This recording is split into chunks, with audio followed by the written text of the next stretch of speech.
It's called When the Marriage Becomes Routine. And I think a lot of us know about that. You go from lovers to pretty much being roommates. Anybody ever been there? Like it's just gone. And you see a lot in couples in like their 40s and 50s who have been together for a long time. Like they're up in that 20 years together, 30 years together type of thing. And one thing I know, and I just speaking from the woman's perspective of what happens is most of the time women continue to evolve. Women continue what I see in a lot of marriages and relationships of people that have been together for a number of years. I see the woman evolving and the man pretty much staying who he was. Like the way he dresses pretty much doesn't change. The way he cares. You very rarely find a man that has, and when I say elevate, like you can elevate business wise, you can start making money, but a lot of men don't mentally evolve the way women do. Because I can truly say the person I was at 20 and the way that I thought at 20, I didn't do it at 25. At 30 wasn't what I was at 25. At 35, I wasn't who I was at 30. Like we continue to evolve, but we want different things. So even in our interest in men changes. Like the men that I was necessarily attractive to in my teens and 20s, and I can say early 30s, I don't find them attractive anymore. I look at that as like, nah. So I thought of a scenario in my head, right? And what I'm not gonna do is compare women to cars, but my little scenario or what have you, my metaphor for what I want to say is, how you have to keep a car tuned up. You know how you have to rotate the tires. You know how you have to replace a belt, a fan, change the oil, top off the fluids. Sometimes you have to get a new transmission, a new paint job, keep the inside clean. You have to do these things with relationships because what's going to happen is the wife is going to want a late model car. Okay? Because she tired of driving that same box Chevy. You ain't evolved. You haven't did anything. You haven't tried to put a fresh coat of paint on this relationship. You haven't rotated the tires on this relationship. You haven't topped off the fluids. These the same fluids that was in here when we got the car. Okay? You have to keep it new. You know what I'm saying? You have to keep it fresh. You have to keep each other on, because what's going to end up is you're going to be walking around the house with each other and you're going to be pretty much just roommates and tolerating each other. And a lot of people stay in relationships because they don't want to start over. It's comfortable. You know what I mean? It's comfortable. I don't want to be alone. This is good. I don't want to start over. I know you. You know me. I know what you like. I know what you don't like. I know what you will kill me about. I know what you don't like. I know you don't like mushrooms in your food. I know what you're allergic to. I don't want to learn that about nobody else. I don't want to go through that work, because relationships are work, getting to know people. And I always tell y'all, because I'm always transparent about myself. So a lot of times when I'm talking about this stuff, I be you remember on what is it? Coming to America. I really be doing that with myself. Like, wait a minute. Oh, you get that now. So it takes growth. So getting to know people all over again, a new person. Oh God, you scared to even burp around somebody. You're like, God, I gotta go through this again. Like they don't know you. And that's why I always say you should date somebody. I say no less than a year before you jump into a relationship. Because I think within a year, if you are consistently dating someone, you pretty much have seen enough sides of them. You should have by that point seen how they act when they're upset. You should have at that point seen how they act if they lose. Yeah, well, no, because everybody don't lose a job in a year. But how they act when they're under stress, if their money is funny, if your car, you need to know certain things about people before you jump in a relationship. And that's why a lot of y'all relationships don't work. Some of you don't even make it to marriage because time, it feels good. You like, okay, this is it. And you don't even know if you like the way that person snore, if they snore. So to avoid getting in a marriage with a person that you end up probably 20 years down the line saying, you know what? I really don't like the way you walk. You need to get to know that person. And let's just say you get with somebody and they're everything you want. And this goes back to the late model car. The woman like, okay, I want a late model car.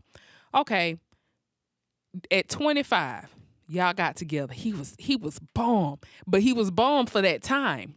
He was bummed for that mindset that you had then. He was bummed for what you needed and wanted at that time.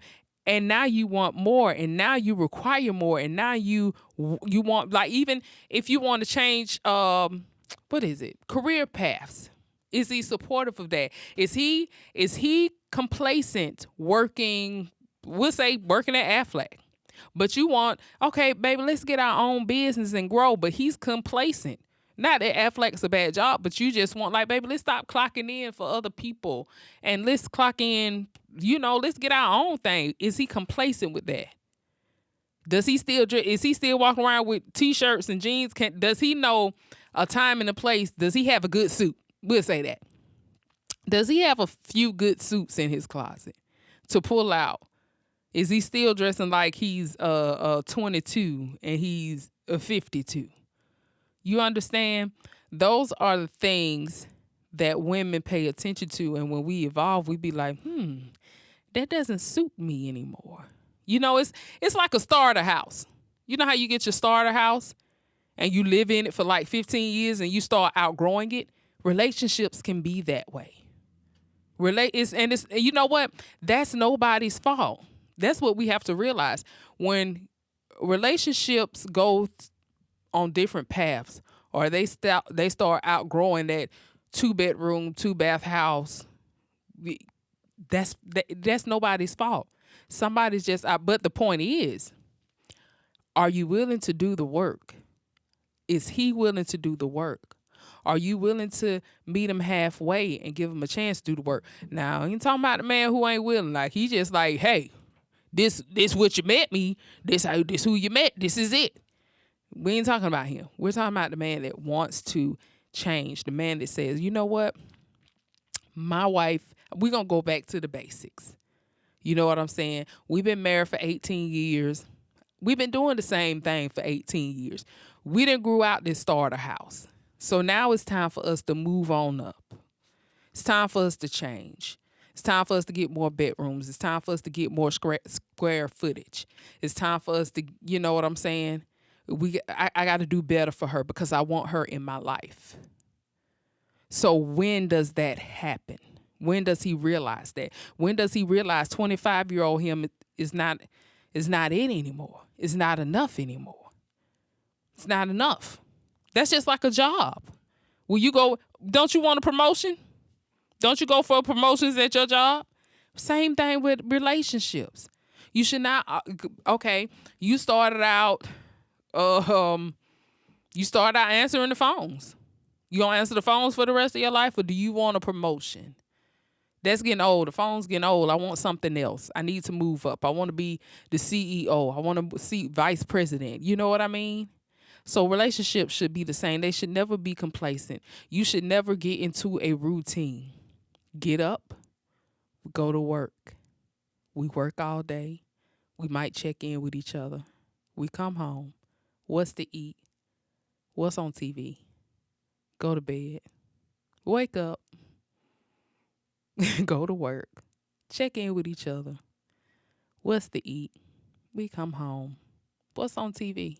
Do a little Facebook. Oh, he brought me some flowers, or we going here today. But that's the thing, is not consistent. Because sometimes men are very smart. And I'm going to go back to my marriage with my son's father. When he knew I was on that, like, you know what? This is for the birds. When I used to get on that, this is for the birds. Oh, he used to straighten up, and I'd be like, oh, who is this man? But when it's not really in him, it's not going to last. It's just enough to, It's a pacifier. Like, let me quiet her down a little bit because I don't want her to leave.